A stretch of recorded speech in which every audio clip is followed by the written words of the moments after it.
There's things in my life going on, things you're excited to tell them or things you're devastated about, and you want to just text her and tell her, but I couldn't because I cut her off. Clearly, I should have definitely put boundaries and not overshare, but I'm an oversharer. I'm an open book with my ugly truth because it's true.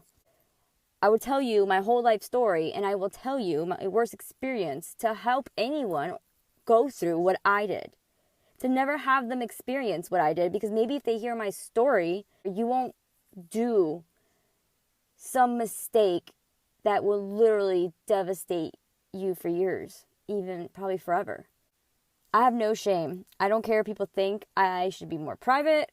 Why do we all have to have this image to pull off that we're not? I'm a very honest person up front. But when it comes to me and what I think or experience, I'm not going to hide it. I went through some hardship. I went through some rough times where I didn't know if I was going to get off that bathroom floor. And the only thing I can tell you that pushed me was my kids.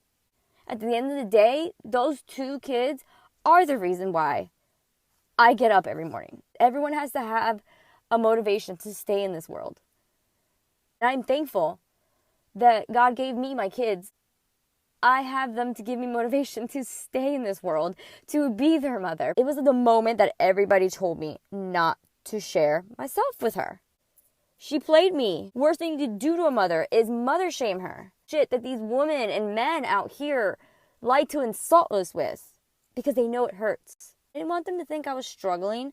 I wanted my kids to think that I was Superwoman, that nothing could faze me. Hey, I divorced my father. I can't succeed in life with love and career, that a woman can do everything a man can. I don't want my kids to think they're better than women. I am not training my kids like that because they're not. We're all equal.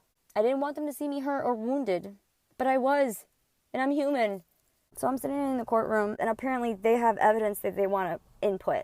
I'm sitting there, blank stare, no facial expression on my face, because I couldn't believe Larry would do this to me. I can't believe that Jason would put this as evidence. I can't believe we're all sitting here listening to me be a fucking dumbass for being with this guy. Now she's using evidence to fuck me over with a cherry on top. Who are you? For evidence for my case with my children?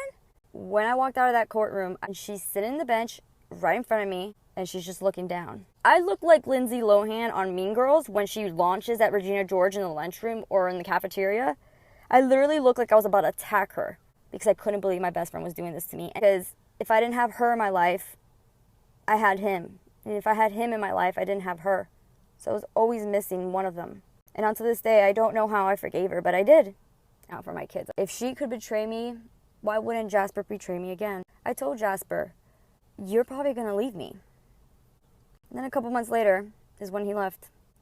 My whole life went down. Went through this really hard breakdown, emotional, mental breakdown.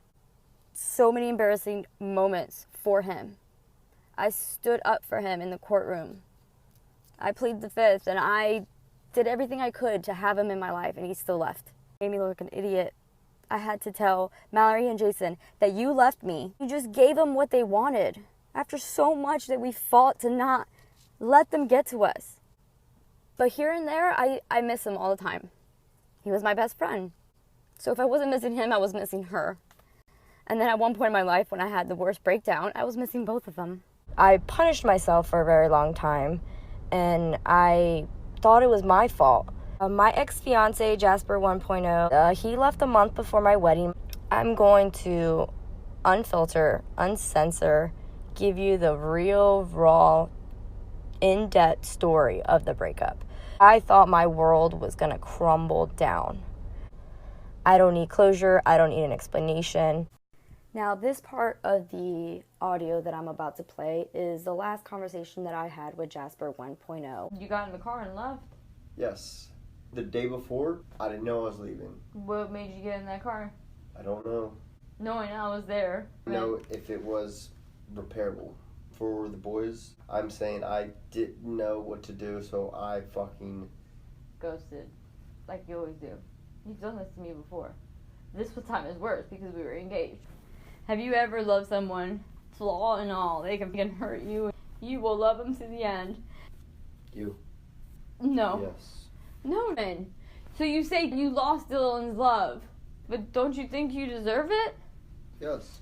Why did you lose his love? Because he saw what? That you left me again. Yes. And you knew that when you left. You said, you guys are better off without me. Yes. Because I think of myself as a piece of shit. Communication, and when you block me out and I'm 1,000 miles away and you just cut me off for months or you block me, that's not love. We don't get our closure. Sometimes it's just simply letting go of a certain person or of the past and just accept that what has happened, whether they give us an apology or not. He's done amazing things for me. He has made me really focus on myself and what I want. He has made me successful with this podcast, because if Jasper never left, I would have never started this podcast. And now this podcast is getting to a point where I'm helping other people with situations that people are scared to talk about. And I just want to say how thankful I am for what he's done, because now I get the chance to help people and actually know what they're going through. So thank you guys for listening to my Ugly Truth podcast.